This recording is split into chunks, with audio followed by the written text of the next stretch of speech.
नमस्कार दर्शकवृन्द, दिनभरका देश विदेशका प्रमुख खबरहरू समेटिएको नेपाल टाइम्सको टप 50 बुलेटिनमा स्वागत छ। म रश्मिता उदास। सुरु गरौं आजका प्रमुख खबरहरू। सत्तारूढ गठबन्धनले पर्सि चितवनको भरतपुरमा संयुक्त चुनावी आमसभा गर्ने। आमसभामा प्रधानमन्त्री शेरबहादुर देउवा, नेकपा माओवादी अध्यक्ष प्रचण्ड, एकीकृत समाजवादी अध्यक्ष माधव नेपाल लगायतले सम्बोधन गर्ने तयारी। पार्टीले एउटा निर्णय गरिसकेपछि त्यसलाई सहर्ष स्वीकार गरेर जानुपर्ने कांग्रेस नेता शेखर कोइरालाको धारणा। कतिपय वडामा आफ्नै पार्टीबाट स्वतन्त्र रूपमा नै बागी उम्मेद्वार प्रस्तुत भएको बताउँदै यस्ता उम्मेद्वारलाई पार्टीले कारबाही गर्ने दाबी।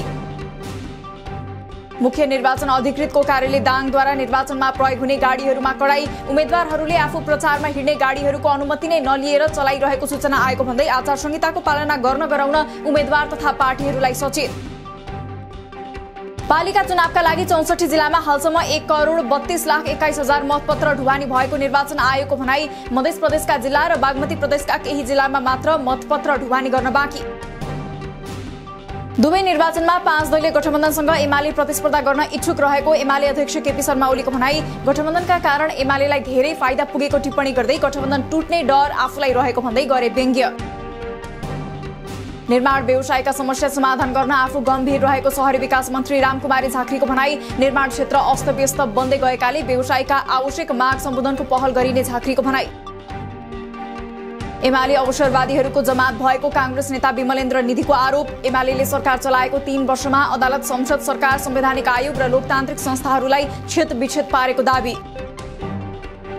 अभिनेता भुवन केसी, रविन्द्र खड्का र अभिनेत्री श्वेता खड्का कांग्रेस प्रवेश। कलाकारलाई राजनीतिको ज्ञान हुनुपर्ने आवश्यकता उल्याउँदै स्वार्थ र पोजिसनको लागि राजनीतिमा नआएको दाबी। लोकतान्त्रिक दल कांग्रेसलाई सघाउन पार्टी प्रवेश गरेको प्रतिक्रिया।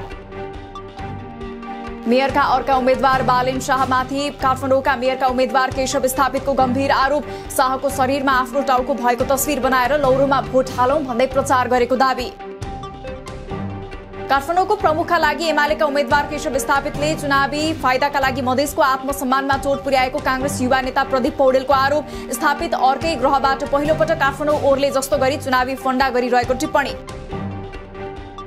काठमाडौँकी उपमेयरका एमाले उम्मेद्वार सुनिता डंगोलमाथि शैक्षिक प्रमाणपत्र ढाँटेर तलब भत्ता खाएको आरोप। शैक्षिक प्रमाणपत्र ढाँटेर महानगरको योजना आयोगको विज्ञ सल्लाहकारको नियुक्ति लिई 5 वर्षको तलब भत्ता लिएर भ्रष्टाचार गरेको भन्दै अख्तियार मौजुरी दर्ता।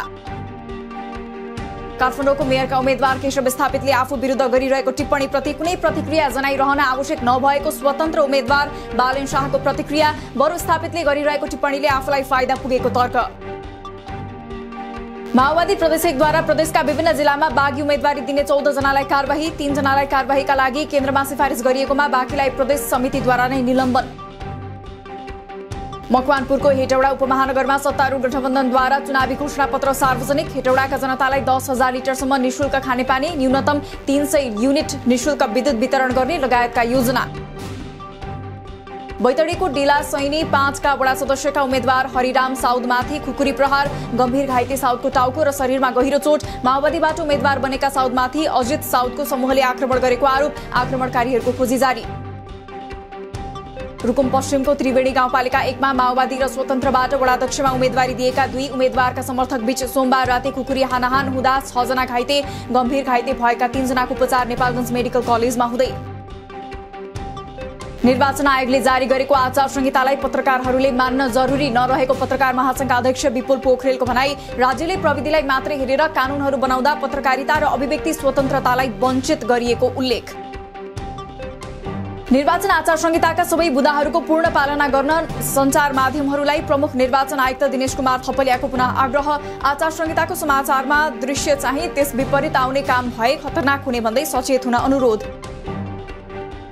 सरकारले धीरज प्रताप सिंहलाई आइजिपीमा बढुवा गरेपछि असन्तुष्टि जनाउँदै विदामा बसेका एआइजी सहकुल बहादुर थापा काममा फर्किए। निर्वाचन सेलको कमान्डर रहेका थापालाई चुनावको मुखमा विदा बस्दा असर पुग्ने निष्कर्षसहित काममा फर्किन आग्रह। गोरखामा आउँदो 25 गतेदेखि जेठ 7 गतेसम्म जाँड रक्सी बिक्री वितरण तथा प्रयोगमा रोक। उक्त अवधिमा जिल्लाभरका होटल, रेस्टुरेन्ट लगायत अरू पेशा व्यवसाय बिहान 7 बजेदेखि बेलुकी 9:30 बजेसम्म मात्र सञ्चालन गर्न पाइने। भारतीय प्रधानमन्त्री नरेन्द्र मोदी जेठ 2 गते बुद्ध जयन्तीका दिन लुम्बिनी भ्रमणमा आउने। मोदीको नेपाल भ्रमणका क्रममा द्विपक्षीय वार्ता हुने। नेपाल भ्रमणपछि मोदी जापानको भ्रमणमा जाने कार्यतालिका। भारतीय पक्षले सबै पेट्रोलियम पदार्थको मूल्य बढाएर पठायो। 15 दिन अघिको तुलनामा मट्टीतेल लिटरमा 3 रुपैयाँ 86 पैसा, पेट्रोल लिटरमा 86 पैसा, हवाई इन्धन 4 रुपैयाँ 12 पैसा र ग्यासमा 98 रुपैयाँ 73 पैसाले वृद्धि। नेपालमा आज 3000 बढीमा गरिएको परीक्षणमा थप 32 जनामा कोरोना संक्रमण पुष्टि। आजै 23 जना संक्रमण मुक्त भए, मृतक 0। हाल देशभर 217 जना सक्रिय संक्रमित। सरकारले इन्टरनेट सेवा प्रदायकहरूलाई विदेशमा ब्यान्डविथ आयात गरे बापतको शुल्क भुक्तानीका लागि डलरको सट्टही सुविधा दिने। यो सँगै इन्टरनेट सेवा प्रदायकहरूले घोषणा गरे अनुसार आगामी सातादेखि इन्टरनेटमा अवरोध नगर्ने। मिक्सरमा सुन लुकाएर कुवेतबाट काठमाडौँ आएका रूपन्देहीका 28 वर्षीय युवक त्रिभुवन अन्तर्राष्ट्रिय विमानस्थलबाट पक्राउ परेका युवकबाट 100 ग्राम सुन बरामद। थप अनुसन्धान जारी। बाँकेमा 62 लाख बराबरको अवैध सुनसहित बझाङका 28 वर्षीय अशोक बहादुर सिंह पक्राउ। सिंहले 4 वैशाखमा भारतको बेंगलोरको एउटा सुन पसलबाट यी गहना चोरी गरेको प्रारम्भिक अनुसन्धानबाट खुलेको प्रहरीको भनाई। कुखुरा पालनको राजधानीका रूपमा चिनिएको चितवनमा पछिल्लो 4 महिनामा 31 पोल्ट्री फार्ममा बर्ड फ्लू फेला। अहिलेसम्म बर्ड फ्लू देखिएका फार्महरूमा 2,33,312 लेयर्स कुखुरा नष्ट। नेपालमा स्थायी लेखा नम्बर प्यान लिनेको संख्या झण्डै 47 लाख जना पुगे। चैतसम्म 2,90,000 करदाता भ्याटमा दर्ता, 1,14,800 करदाता अन्तशुल्कमा दर्ता। 1 महिना लामो रोजा उपवास तोडी आज इस्लाम धर्मावलम्बीहरूले महान पर्व ईद उल फित्र मनाए। हिजरी सम्बत अनुसार 10औं महिना सौवालको पहिलो दिन आज विशेष नमाज अदा गरी ठूलाबडाबाट आशीर्वाद लिएर ईद मनाउने प्रचलन।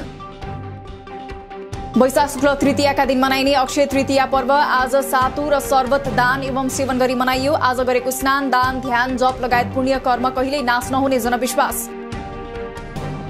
आज पनि स्थानीय वायुसँगै पश्चिमी वायु र भारतमा बनेको न्यूनचापीय प्रणालीको प्रभावले नेपालका विभिन्न स्थानमा मेघगर्जन र चट्याङसहित पानी पर्ने। राति पहाडी सहित तराईका जिल्लामा समेत वर्षा हुने अनुमान। कोरोना महामारीपछि हिमाल चढ्न आउने विदेशी पर्यटकको संख्या बढ्दो। वसन्त ऋतुमा हिमाल चढ्न हालसम्म 74 देशका 879 जनाले लिए अनुमति। हिमाल चढ्न आउनेहरूको रोजाइमा सबैभन्दा अग्लो शिखर सगरमाथा। मनसुन सक्रिय भएपछि बेलम्ची आयोजनाबाट पानी ल्याउन रोकिने। अस्थायी बाँध बाँधेर सिधै सुरुङमा पानी हालिएकाले वर्षायाममा हुन सक्ने जोखिमलाई ध्यान दिएर सुरुङ बन्द गरिने। बेलम्चीको तटीय क्षेत्रमा अझै पहिरो र लेदो सहितको बाढीको जोखिम कायमै।